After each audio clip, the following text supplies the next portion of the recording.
제가 이런 말 하면서 용산 구민들 싫어하시던데 가장 좋은 거는 제가 봤을 때는 아파트 단지 거기 만드는 거예요. 그러니까 저는 약간 좀 한국은행도 좀 문제라고 생각을 해요. 그렇게 한다고 하면 우리도 준비를 해야죠. 올해가 중요한 게 아니고요. 제 생각에 내년이 중요해요. 내년이. 우리나라에서도 그런 일이 일어날 수 있는 거 아니냐라는 걸 하는데 어떻게 보세요? 제일 듣기 싫은 소리가 그거예요. 그거예요? 말 같지도 않은 소리고 아, 일본의 법은 우리나라하고 얘기가 틀려요. 어떻게 다르죠?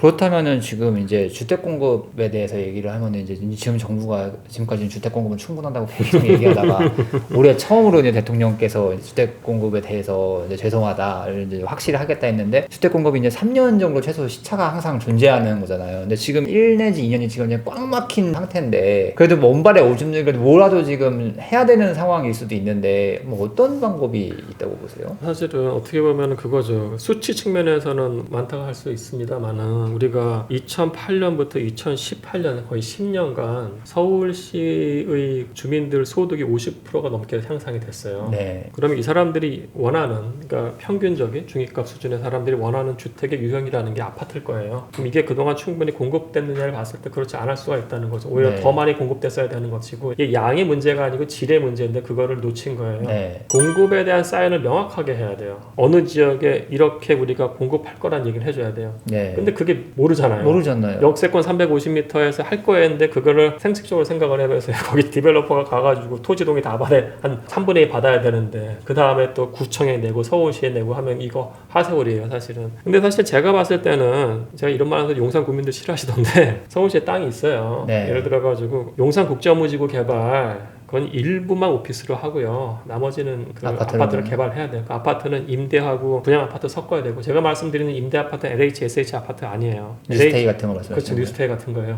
민간 브랜드인데 거기 살 수 있는 거. 두 번째 용산공원이 전체가 용산구 전체의 15%예요. 면적 자체가. 네. 이것도 국가공원이고 이걸 또 제가 여기서 용산공원을 100% 아파트 단지를 만들라는 얘기가 아니고 이게 대략 80만 평이거든요. 센트럴파크만 한데요. 여기가. 거기서 10%만 아파트 단지를 만들자는 얘기예요. 그게 8만 제곱미터예요. 그 용적률 300%하면 24만 평이 나오거든요. 그럼 25평 아파트를 8천 세대를 지을 수가 있어요. 사인을 명확하게 줄 수가 있는 거예요, 사실은. 그리고 뭐 시간이 되면 용산공원도 더 말씀드리고 싶은데 이거 국가공원이에요. 용산구민들이 그걸 반대하시면 용산구민들이 나중에 운영비 내시고 조성비 내야 돼요. 조성비 3조 들어갈 거고 운영비 지금 잡은 게 1년에 300억이에요. 센트럴파크 1년에 1000억 들어가요. 그걸 국가가 다 낸다고요. 이거 제가 봤을 때 이렇게 가서는 안 돼요. 전체 공원을 하자는 반대하는 게 아니에요. 10%라도 민간 아파트 들어가는 게 맞다고 봐요. 길이 잘라져 있어요. 삼각지부터 이태원까지 잘라져 있고 드래곤 공원 그 옛날 호텔 있잖아요. 예, 그거 먹으면 대충 10% 나와요. 그리고 여러분들이 착각하시는 것 중에 하나가 공원이 슬럼화되면 엄청난 일들이 일어나요. 그렇지. 공원이 슬럼하면 외국 경우 보면은 이제 노숙자 들어오고 난리 나죠. 난리 나요 거기에. 그러니까 결국은 누군가가 사람이 옆에서 지켜봐야 되는 거예요. 가장 좋은 거는 제가 봤을 때는 아파트 단지 거기 만드는 거예요. 그렇다면은 저 좀 갑자기 든 생각이 계속 그린벨트 갖고도 이제 찬반론자 되게 많잖아요. 이번에 8.4 공급 대책 때도 그랬고 그린벨트를 푸냐세요? 아니면 교수님은 안 푸느냐? 그러니까 예를 들어서 그거죠. 지금 어느 정책이 더 우선시 하느냐인데 지금은 사실은 주거복지가 너무나 심각해요. 네. 그린벨트에서 일부는 들어가고 그린의 총량을 유지하면 된다고 생각해요. 예를 들어서 벽면 녹화를 하든지 뭘 하든지. 그러니까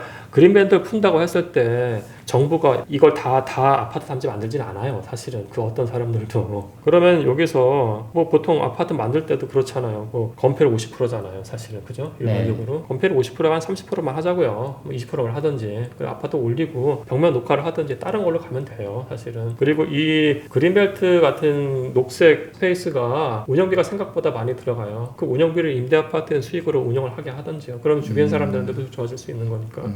이제 지금 부동산 가격이 굉장히 올라와 있는 상태고 굉장히 불안하게 지금 가고 있는 상태인데 트리거가 뭐라고 보세요? 이자율하고 그다음에 네. 세금이에요.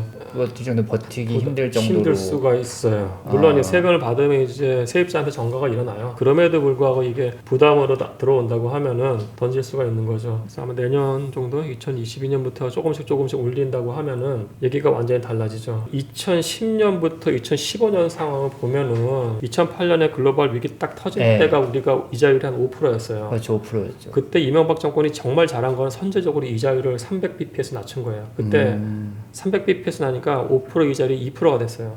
그러면서 아파트가 부동산이 곧바로 회복됐어요. 그 다음부터 이제 떨어지는 시점 보금자리 주택이 나오는 거 하고 이자율을 그래도 200bps에서 300인가 350bps까지 꾸준히 올렸어요. 그러면서 가격이 떨어지는 거와 같이 가요. 그러니까 이자율이 25bps만 올리더라도 마켓에 들어가는 충격은 상당해요. 근데 지금 벌써 초저금리 시대가 도래했다고 그래가지고 막 주식이 지금 이렇게 난리가 나고 있는데 예. 쉽게 금리가 오를까요? 그러니까 저는 약간 좀 한국은행도 좀 문제라고 생각을 해요. 그러니까 2019년 코로나 터지기 전에 네. 우리나라 이자 기준금리가 미국보다 낮은 적이 없었어요. 네. 파월 연준 의장이 올렸잖아요. 네. 올리고 난 다음에 룸이 있으니까 또 내린 거예요. 근데 올렸을 때 우리 굉장히 찔끔 올렸어요. 우리가 보통 미국보다 기준금리 높거든요. 그럼 그렇게 가던가 기준금리 낮춰가지고 우리가 2020년 전에 경기 모멘텀이 있었냐고요. 없었어요. 정말 죄송한 말씀인데 코로나 때문은 아니고 전 그전에도 말씀드렸던 게 뭐냐면은 한계 상황인 이 경제 주체들 정리하고 정리해야 된다고 저는 봐요.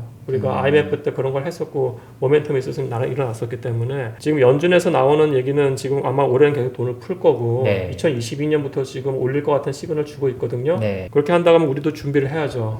준비를. 그러니까 올해가 중요한 게 아니고요. 제 생각에 내년이 중요해요. 내년이요? 네. 이자율이 1%가 똑같이 올라도 1에서 2 오르는 거랑 2에서 3 오르는 거는 다르다. 왜냐면 이게 1에서 2는 2배가 되는 거고 2에서 3은 1.5배가 되는 거기 때문에 사람들이 받아들이는 충격이 완전 다르다고 하는데 비슷하게 지금 보시는 거죠? 아, 그렇죠. 사실은 이게 부동산에서 일드와 관련된 연구예요. 이자율이 100bps 오르냐, 뭐는 10bps 오르냐가 엄청나게 충격을 줘요. 예를 들어서 그거예요. 단순하게 봤을 때 수익률이 3%라고 치자고요. 부동산 수익률이. 네. 그러면은 10억짜리 주택은 3천만 원의 수익이 나와야 돼요. 3%니까. 근데 그때 이자율이 2%여서 2%가 1%로 떨어졌다고 그러자고요. 같이 1%가 떨어지면은 부동산도 3% 수익률이 2%가 된 거예요. 네. 근데 임대료라는 건 약간 움직이지가 않아요. 왜냐면 우리가 2년 계약이 돼 있기 때문에 임대료가 박자 뛰거나 남지 네. 않거든요. 임대료는 가만히 있어요. 그러면 3천만 원 임대료를 받을 때가 2%를 맞는다고 하면은 이거는 10억짜리 주택이 15억이 되는 거예요.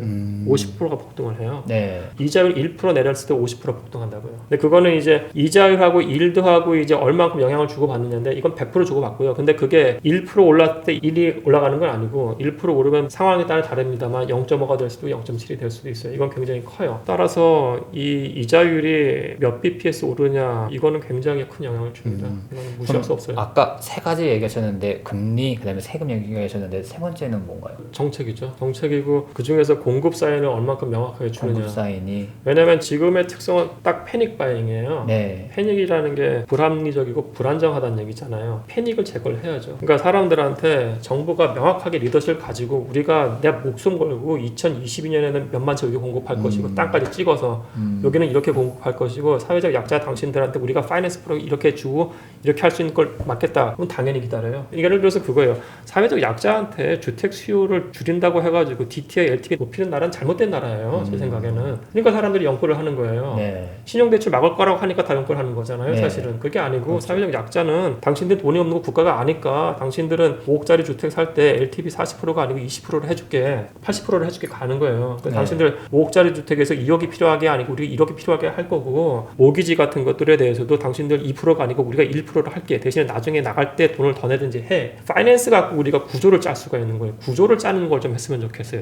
그런 걸 잘 안 하죠, 우리나라는. 아 근데 이게 그냥 단순 산수예요. 뭐 대단한 뭐 파이낸셜 엔지니어링 금융공학 들어가는 것도 아니에요. 네. 예. 엑셀에서 이게 하면 나와요. 그걸 왜 안 하냐고요, 사실은. 그렇다면은 또 약간 다른 얘기인데 많은 사람들이 이제 일본의 사례를 들면서 1990년대 이제 부동산 가격이 확 폭등하다가 버블 붕괴가 한번 오잖아요. 우리나라에서도 그런 일이 일어날 수 있는 거 아니냐라는 걸 하는데 어떻게 보세요? 제일 듣기 싫은 소리가 그거예요. 그거예요? 말 같지도 않은 소리고 아, 일본의 버블은 우리나라와 얘기가 틀려요. 아 사실은. 어떻게 다르죠? 그것과 관련된 책들 되게 많아요. 인터넷에서 제발 찾아보시길 하고 왜냐면은 내가 이 소리 하니까 저보고 어디서 전화 와서 자료 달라고 하는데 자료는 인터넷에 많거든요. 책도 나온 것들 많고 제발 찾아서 보세요. 그러니까 우선은 당시에 일왕궁 주변에 있는 땅을 팔았을 때 그걸로 캘리포니아를 살 수 있을 만큼 버블이었어요. 버블의 사이즈가 다르고요. 땅값에 보고 땅값이요. 네. 당시에 그거 보세요. 유튜브 같은 데 보면은 당시에 신격호 회장님이 전 세계 10등 안에 만에 부자인 적이 있어요. 그리고 일본에 있는 재벌들이 그때 굉장히 랭킹이 높았어요. 80년대. 부동산이에요, 부동산. 그 두 번째는 개인들한테 굉장히 호의적인 파이낸스를 해줬어요. 자기 네. 돈이 없어도 주택을 살 수 있었다고요. 그러니까 우리나라는 근데 노무현 대통령 때 잘했던 것이 LTV DTI 강화를 했잖아요. 네. 예를 들어서 그거예요. 글로벌 위기 딱 터졌을 때 미국은 진짜 많이 떨어졌었거든요. 강남은 제가 그때 봤을 때 한 20% 떨어졌어요. 뉴욕 더 떨어졌는데 그리고 곧 회복됐잖아요, 사실. 네. 그죠? 그다음에 약간의 정체기가 좀 길었긴 했습니다만 일본 같이 간다는 완전히 잘못된 거고 착각이고 제발 그건 비교도 안 했으면 좋겠어요. 폭락 위험은 그런 그걸로 사람들 현혹시키면 안 돼요. 그러면은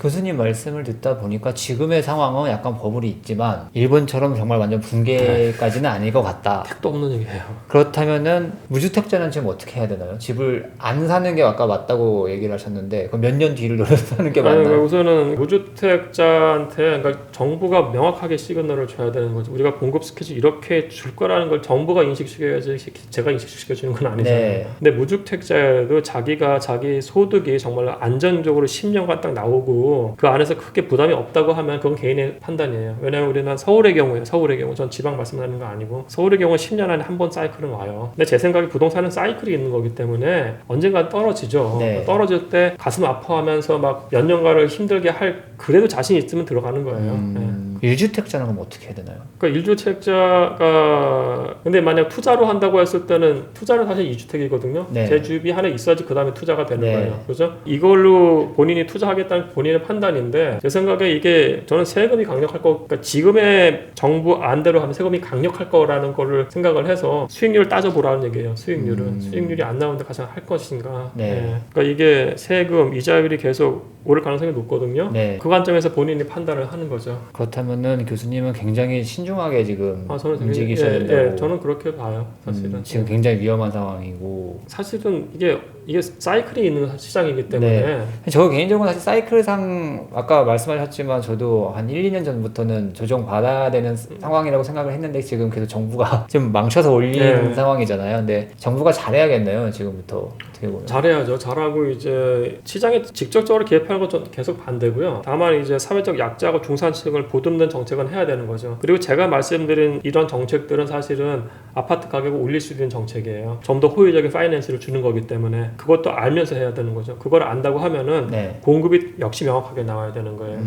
예를 들어서 임대차 3법을 한다고 했으면은 네네. 헬리오시티 나왔을 때 했어도 괜찮아요. 그렇죠. 그 얘기 많이 하더라고요, 사실. 이거는 임대와 관련된 가격은 무조건 공급이에요. 공급이 폭발적이 누르면은 임대 가격은 그냥 떨어져요. 그때 했었으면 괜찮아요. 근데 2019년부터 20년까지 우리나라가 굉장히 이상했던 게 뭐냐면은 매매가도 오르고 전세가도 같이 갔어요. 이런 네. 시장은 없었거든요. 제가 네. 봤을 때. 그러니까 이건 정부의 정책 실패인데다가 시뮬레이션을 못한 무능이에요. 그러니까 저도 이것도 사석에서 들었던 얘기인데 어떤 박사님께서 똑같은 얘기 하셨거든요. 헬리오시티 할 때 써야 되는 거고 그때 놓쳤으면은 다음을 노렸어야 되는데 지금 왜 지금 해가지고 이렇게 됐느냐 그 얘기했는데 많은 분들이 그 얘기를 하시네요. 진짜. 집주인은 당연히 뭐 선이고 이런 게 어딨어요. 자본주의 관점에 자본주의적으로 황당하는 건데 당연히 쫓아내야 하는 거죠. 쫓아내고 4년 동안 임대료를 못 받는데 그러니까 이게 다 부동산 경제학에 다 나오는 얘기예요. 구조공실률이라는 게 있거든요. 네. 구조공실률이라는 거는 내가 딱 이 가격대로는 이 가격 이하는 안 받아. 나 이 가격 이하 할 땐 그냥 공실 냅둘 거예요. 이게 되면서 나는 이 가격이 됐어요. 높은 가격에. 그때까지는 비워둘 수도 있어요. 사람들이.